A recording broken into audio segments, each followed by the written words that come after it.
Hello everyone, welcome to this video tutorial. यहाँ पर मैं आपको डिज़ाइन ऑफ मशीन के प्रीवियस ईयर के क्वेश्चंस सॉल्व करके यहाँ पर बताने वाला हूँ। और हम स्टार्ट करेंगे चैप्टर नंबर 2 से, डिज़ाइन ऑफ नकल जॉइंट एंड क्वार्टर जॉइंट। तो पहला जो टॉपिक हम ले लेते हैं ये है डिज़ाइन ऑफ नकल जॉइंट। इसके मैं आपको यहाँ पर स्क्रीन में दो क्वेश्चंस आपको दिखा रहा हूँ। ये जो क्वेश्चंस हैं ये 2019 में आए थे, रिसेंट ईयर्स के क्वेश्चन हैं, और ये 2018 में आए थे। इसके अलावा अगर आप इन दोनों क्वेश्चन को रीड करेंगे तो आपको बिल्कुल सिमिलैरिटी नज़र आएंगी, क्योंकि क्वेश्चन सेम है। अंतर केवल इनके जो वैल्यूज़ हैं, जो डिफरेंट वैल्यूज़ इस क्वेश्चन में हम यूज़ करने वाले हैं, इनमें चेंजेस आएंगे। बाकी क्वेश्चन सेम है, प्रोसीजर भी सेम होगा। तो अगर मैं एक क्वेश्चन बता देता हूँ तो डेफिनेटली आप बाकी क्वेश्चन को भी आसानी से कर पाएंगे। चाहे आप इसके और भी प्रीवियस ईयर्स 2017, 16 या उससे भी पहले के वीडियोज़ अगर आप देखेंगे तो डेफिनेटली ये सारे के सारे क्या होंगे, सिमिलर होंगे। तो चलिए स्टार्ट करते हैं। आज जो क्वेश्चन मैं डील करूँगा ये है क्वेश्चन नंबर 1। इसे हम रीड करते हैं और सॉल्व करते हैं। इस क्वेश्चन को अगर आप समझ लेंगे तो आप इस प्रकार के सारे क्वेश्चन आसानी से बना पाएंगे। क्वेश्चन है design a knuckle joint to connect 2 mild steel bars under a tensile load of 25 kilo newton. तो पी की वैल्यू हम ले लेते हैं 25 × 10⁻³ न्यूटन। ठीक है। The allowable shear stress are 65 mega pascal in tension. तो ये 65 मेगा पास्कल है। ठीक है, मेगा पास्कल, या इसे हम न्यूटन पर mm² भी लिख सकते हैं। ठीक है। 50 मेगा पास्कल इन शियर, ये 50 मेगा पास्कल दिया हुआ है, और क्रशिंग में है 83 मेगा पास्कल। तो चलिए देख लेते हैं कैसे इन क्वेश्चन को हमको प्रोसीड करना है या सॉल्व करना है। अच्छा, इस क्वेश्चन को सॉल्व करने के लिए आपको डिज़ाइन डेटा बुक चाहिए। आपको डिज़ाइन डेटा बुक चाहिए होगा भाई एस कुमार एंड धगर। इसकी बुक आप रेफ़र करेंगे। इसके पेज नंबर 51 में अगर आप आते हैं तो आपको ये table with diagram and formula आपको गिवन है। इन्हीं का यूज़ करके हमें इसे डिज़ाइन करना होगा। ये नकल जॉइंट है, दिस इज़ नकल जॉइंट। ये इसका 3D डायग्राम है। इसके बारे में मैंने बहुत अच्छे से आपको प्रीवियस वीडियो में बताया है। अगर आपको इसके बारे में डिस्क्रिप्शन जानना है तो आप उसे देख लें। फिर भी मैं आपको इन शॉर्ट बता देता हूँ। ये फोर्क एंड होता है, ये आई एंड होता है, और ये बीच में इन दोनों को कनेक्ट करने के लिए पिन इस्तेमाल करते हैं। This is the locking pin. ये इसका 2D डायग्राम है। ये इसमें कुछ डायमेंशंस होते हैं। P is the external force जो इसमें एक्ट कर रहा है। Capital D is the diameter of rod. Small d1 आप देख सकते हैं यहाँ पर, ये पिन का डाया होता है। कैपिटल D2 जो है ये पिन के हेड का डाया होता है। कैपिटल D1 यहाँ पर आउटर डाया ऑफ आई होता है। A is the thickness of fork and B here is the thickness of eye. तो ये सारे वैल्यूज़ हमको कैलकुलेट करने हैं, और इसके अलावा हमें डिज़ाइनिंग करनी होगी।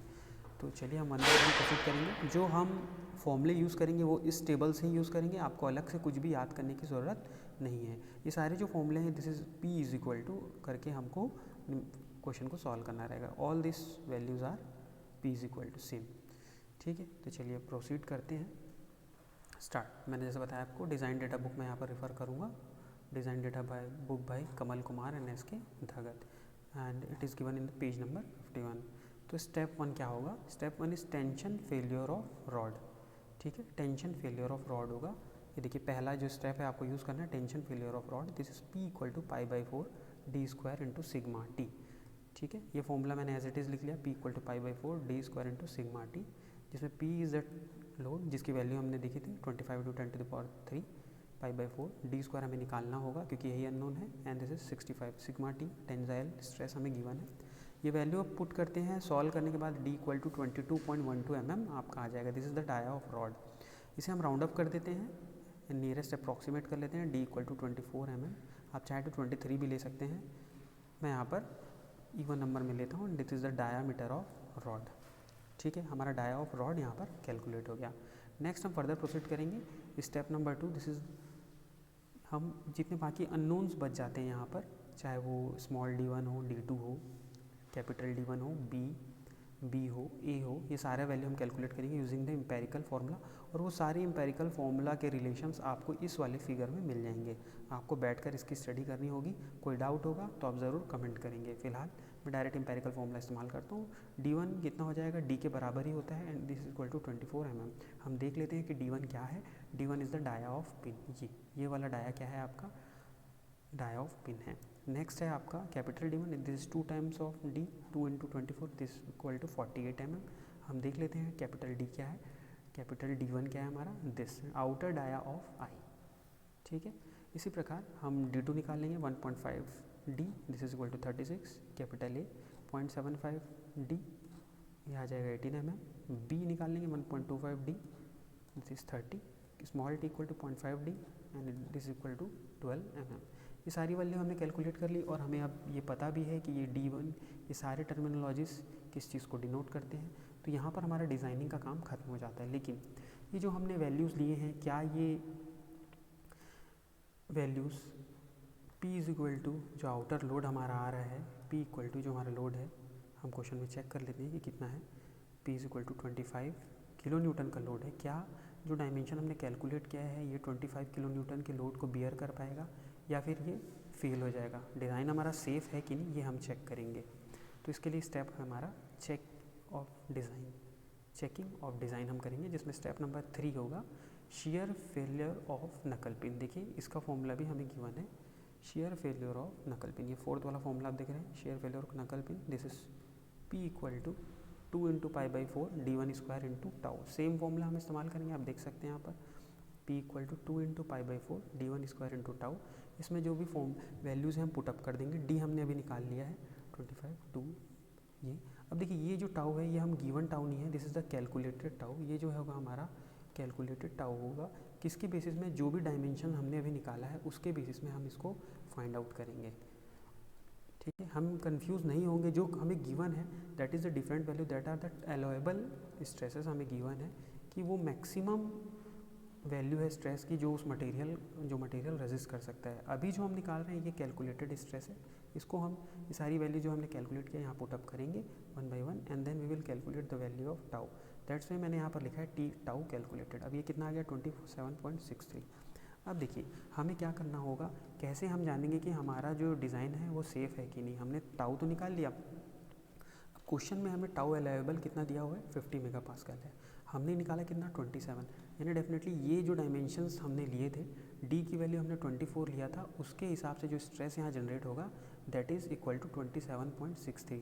और ये किससे कम है, अलाउएबल स्ट्रेस से कम है। अगर इससे कम है मतलब इस जो हमारा मटेरियल है वो मटेरियल वहाँ पर ब्रेक नहीं होगा या फिर वो फेल नहीं होगा, that's why our design is safe.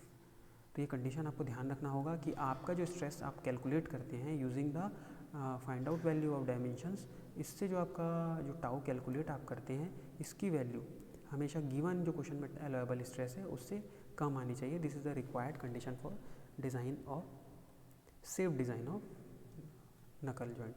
Next step है टेंशन फेलियर ऑफ आई। अब हम अलग अलग जो पोर्शन है हमारे नकल जॉइंट का, चाहे वो पिन हो गया, चाहे वो फोर्क एंड हो गया, चाहे आई एंड हो गया, इन सब में हम अलग अलग पॉइंट में स्ट्रेस की वैल्यू निकालेंगे और देखेंगे कि अलाउएबल स्ट्रेस से कम है कि नहीं। कम है तो हमारा डिज़ाइन सेफ है, ज़्यादा हो जाएगा तो उसका अलग स्टेप है। तो P इक्वल टू हम ये फॉर्मूला इस्तेमाल कर लेंगे D1 - D1 B into sigma 1। हम देख लेते हैं टेंशन फेलियर ऑफ आई का फॉर्मूला है कि नहीं इसमें। देखिए tension failure of I same formula हमने इस्तेमाल किया है।